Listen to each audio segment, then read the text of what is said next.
500 सालों के लंबे इंतजार के बाद आखिरकार राम मंदिर प्राण प्रतिष्ठा कार्यक्रम संपन्न हो ही गया। लेकिन आज भी लोगों के जहन में एक ही सवाल बार बार दौड़ता है कि आखिर बाबरी मस्जिद की जगह पर राम मंदिर और राम मंदिर की जगह पर बाबरी मस्जिद आखिर कैसे बनी थी। आखिर ये राम मंदिर और बाबरी मस्जिद का विवाद है क्या? तो आइए जानते हैं अयोध्या विवाद की पूरी कहानी। इस वीडियो में आपको एक एक बात विस्तार से बताई जाएगी, तो ये वीडियो पूरी जरूर दिखिएगा। साल 1528 अयोध्या में एक ऐसे स्थल पर मस्जिद का निर्माण किया गया जिसे कुछ हिंदू अपने आराध्य देवता राम का जन्म स्थान मानते थे। ऐसा माना जाता है कि मुगल सम्राट बाबर ने मस्जिद बनवाई थी, जिसके कारण इसे बाबरी मस्जिद के भी नाम से जाना जाता था। 1855 यहाँ एक हिंदू मुस्लिम दंगा हुआ, जिसके कारण मस्जिद के सामने एक बाहरी घेरा बना दिया गया।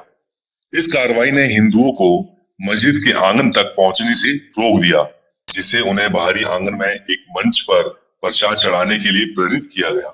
साल 1856 इस दौरान हनुमानगढ़ और बाबरी मस्जिद के आसपास एक सांप्रदायिक दंगा हुआ। इस ऐतिहासिक घटना से पहले मुसलमान और हिंदुओं दोनों की पहुंच पूजा के लिए मस्जिद के क्षेत्र तक थी। 1859 ब्रिटिश शासकों ने विवादित स्थल पर बाड़ लगा दी और परिसर के भीतरी हिस्से में मुसलमानों को और बाहरी हिस्से में हिंदुओं को प्रार्थना करने की अनुमति दे दी। 1885 महंत रघुवर दास ने एक राम जन्म स्थान के महंत होने का दावा करते हुए एक मुकदमा दायर किया, जिसे 1885 के नाम से भी जाना जाता है। उन्होंने बाहरी प्रांगण में राम चबूतरा पर मंदिर बनाने के लिए अनुमति मांगी। 1934 में सांप्रदायिक घटना घटी, जिससे मस्जिद को नुकसान पहुंचा। पुरानी दस्तावेजों से पता चलता है कि औपनिवेशिक प्रशासन ने मस्जिद की मरम्मत और नवीनीकरण को मंजूरी दे दी थी। साथ ही घटना के दौरान मस्जिद को हुआ नुकसान के लिए हिंदुओं पर जुर्माना भी लगाया गया। 1949 मस्जिद में भगवान राम की मूर्ति मिली। दावा यह भी किया जाता है कि कुछ हिंदुओं ने मूर्ति वहां पर रख दी थी। सरकार ने इस क्षेत्र को विवादित क्षेत्र घोषित कर दिया और सभी का प्रवेश बंद कर दिया। 16 दिसंबर 1949 को के नैयर ने उत्तर प्रदेश के गृह मंत्री गोविंद नारायण को बाबरी मस्जिद स्थल पर एक ऐतिहासिक मंदिर के बारे में जानकारी दी थी। बाद में वो भारतीय संघ के उम्मीदवार के रूप में लोकसभा के सदस्य बने। 1984 कुछ हिंदुओं ने विश्व हिंदू परिषद के नेतृत्व में भगवान राम का जन्म स्थल को मुक्त कराने के लिए वहां पर राम मंदिर का निर्माण करने के लिए एक समिति का गठन किया। बाद में इस अभियान का नेतृत्व भारतीय जनता पार्टी के लाल कृष्ण आडवाणी ने संभाल लिया। साल 1984 में पहली बार रथ यात्रा बिहार के सीतामढ़ी से शुरू हुई और अक्टूबर में अयोध्या पहुंची। 1986 जिला मजिस्ट्रेट ने हिंदुओं को प्रार्थना करने के लिए विवादित मस्जिद के दरवाजे से ताला खोलने का आदेश दिया। मुसलमानों ने इसके विरोध में बाबरी मस्जिद के संघर्ष समिति का गठन किया। साल 1989 विश्व हिंदू परिषद ने राम मंदिर निर्माण के लिए अभियान तेज किया और विवादित स्थल के नजदीक राम मंदिर का शिलान्यास किया। साल 1990 विश्व हिंदू परिषद के कार्यकर्ताओं ने बाबरी मस्जिद को कुछ हद तक नुकसान पहुंचाया। तत्कालीन प्रधानमंत्री चंद्रशेखर ने वार्ता के जरिए विवाद को सुलझाने का प्रयास किया, मगर अगले वर्ष वार्ताएं विफल रहीं।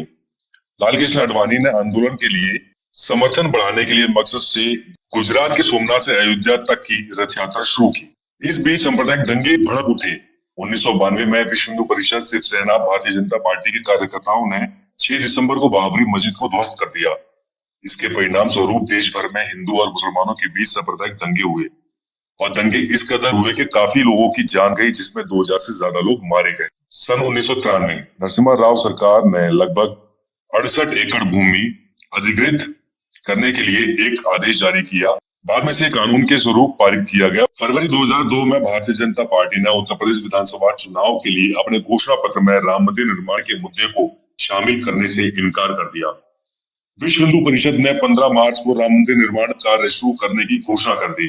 13 मार्च 2002 सर्वोच्च न्यायालय ने अपने फैसले में कहा कि अयोध्या में यथास्थिति बरकरार रखी जाएगी और किसी को भी सरकार द्वारा अधिकृत जमीन पर शिला पूजन अनुमति नहीं होगी।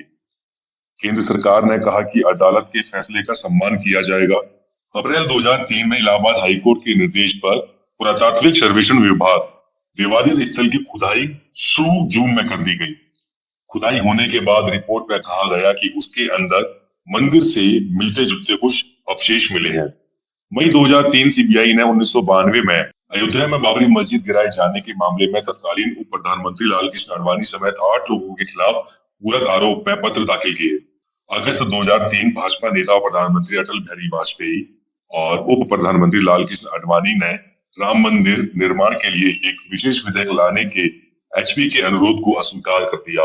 अप्रैल 2004 आडवाणी ने अयोध्या के स्थायी राम मंदिर में पूजा की और कहा कि राम मंदिर का निर्माण जरूर किया जाएगा। 28 जुलाई 2005 लालकृष्ण आडवाणी बाबरी मस्जिद के विध्वंस मामले में रायबरेली की एक अदालत में पेश हुए। अदालत ने लालकृष्ण आडवाणी के खिलाफ आरोप तय किया।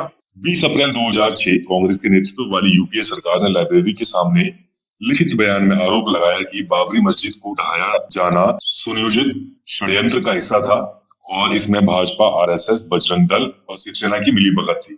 24 नवंबर 2009 लिब्रान आयोग की रिपोर्ट संसद के दोनों सदनों में पेश हुई। आयोग ने अटल बिहारी वाजपेयी और मीडिया को दोषी ठहराया और नरसिम्हा राव को क्लीन चिट। 30 सितंबर 2010 इलाहाबाद उच्च न्यायालय की लखनऊ बेंच ने अयोध्या में विवादित भूमि को 3 हिस्सों में बांट दिया। सुन्नी वक्फ बोर्ड, निर्मोही अखाड़ा और रामलीला विराजमान को मुस्लिम और हिंदुओं के बीच 2:1 के अनुपात में 1/3 भूमि आवंटित की गई। 21 मार्च 2017 पूर्व मुख्य न्यायाधीश कहर ने सभी पक्षों के बीच अदालत के बाहर समाधान का सुझाव दिया। साल 2019 में ही सुप्रीम कोर्ट ने पूरे विवाद की जगह को रामलला को सौंपने का आदेश दिया। वहीं सुन्नी वक्फ बोर्ड को मस्जिद बनाने के लिए 5 एकड़ जमीन आवंटित की। 5 अगस्त 2020 को राम मंदिर के लिए भूमि पूजन का कार्यक्रम रखा गया। 22 जनवरी 2024 को नए राम मंदिर का अयोध्या में उद्घाटन किया गया।